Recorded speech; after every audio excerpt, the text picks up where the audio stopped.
Across my hundreds of hours in Grand Theft Auto 5, I'd say the majority of my time has been spent outside of missions, exploring its vast world, punching people, blowing up gas stations, doing high-speed J-turns, but among all of that chaos and sheer ridiculousness, I have a distinct memory of one particular occasion, a moment.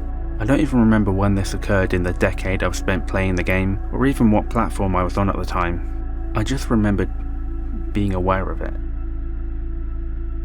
It was when I realised you could do this.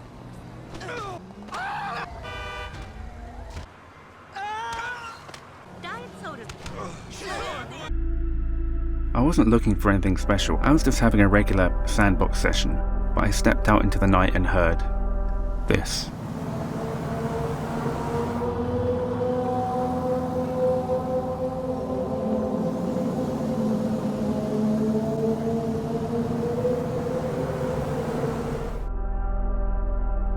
A roaring beast of an engine rocketing off down some strip of distant highway.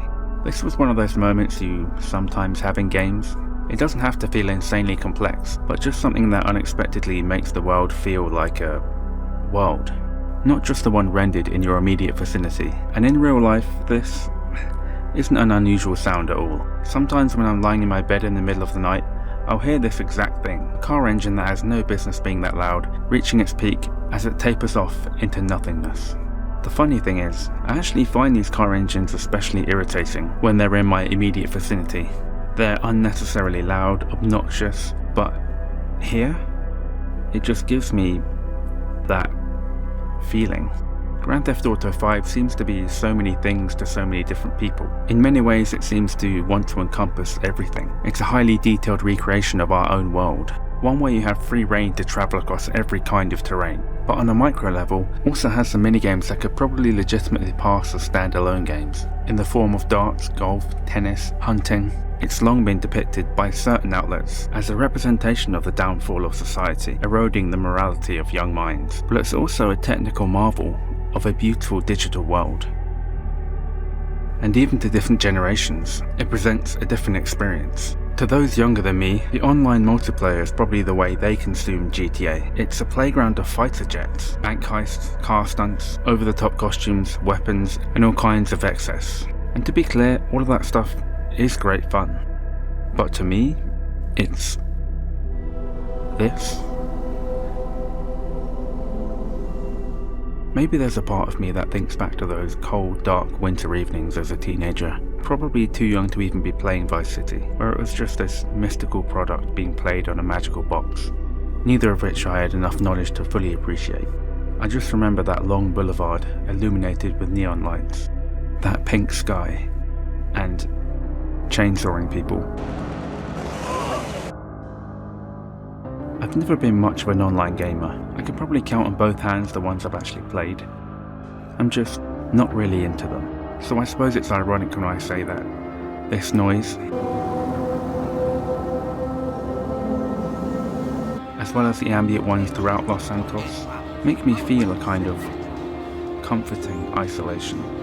It's one thing to play with a bunch of other humans who are all in on it, who know that this isn't a real place and nothing we really do matters. But I remember when GTA 5 originally came out, all the way back on the PlayStation 3. Maybe it's due to my age, but I remember what a game changer this world was. I still remember being absolutely blown away by how detailed everything was, how dynamically the NPCs would react to things, how you could sit inside your house and watch actual TV shows, while the world continued to roll on outside of your window, and just how authentically lived in it felt. I have another weird memory of seeing the vinyl floor in Franklin's house having to be taped down. When you stand on the outskirts of the city, on the deserted road, looking over at it from afar, it really does just feel like you're on the side of a dusty road somewhere out in the sticks, with the absence of city noise being replaced by nature and tiny creatures of the night.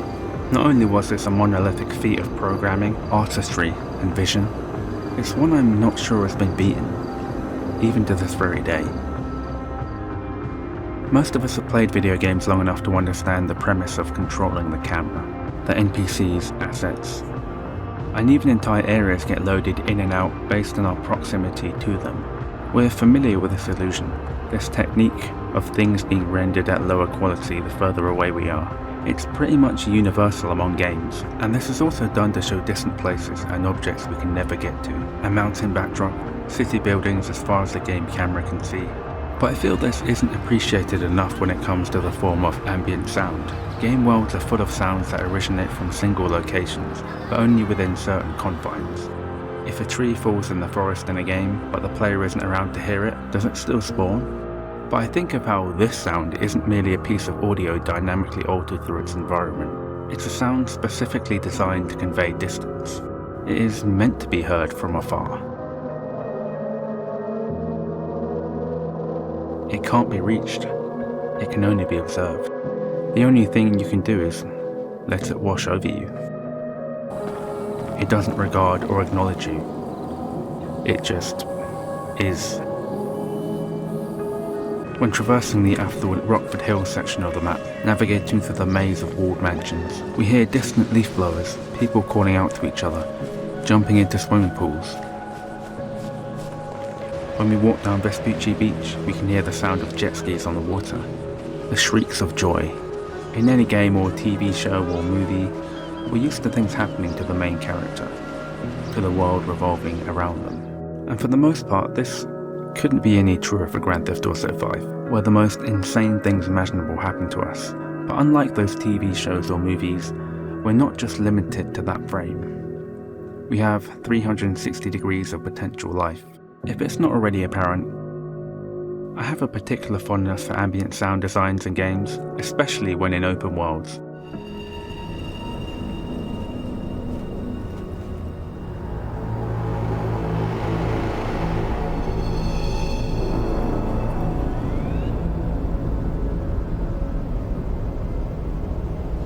In these experiences, when it's suggested that you can see just about everything, have the lay of the land, do hundreds of things, collect thousands of trinkets, that little something, always out of reach, feels just that much more appealing. It makes you feel like you haven't discovered everything, that no matter how many hours you put into the game, you may never be able to. There will always be something more to see, so long as you have the desire to search for it. While the spectacle of online is great for fun, party experiences, the reason why I love sounds like this so much is because it feels like they exist, out there somewhere in a world contained unto itself. Here, it feels like I'm an outsider, an explorer, walking into a living ecosystem, a dense forest, tracking the direction of that elusive sound. I'll catch it one day.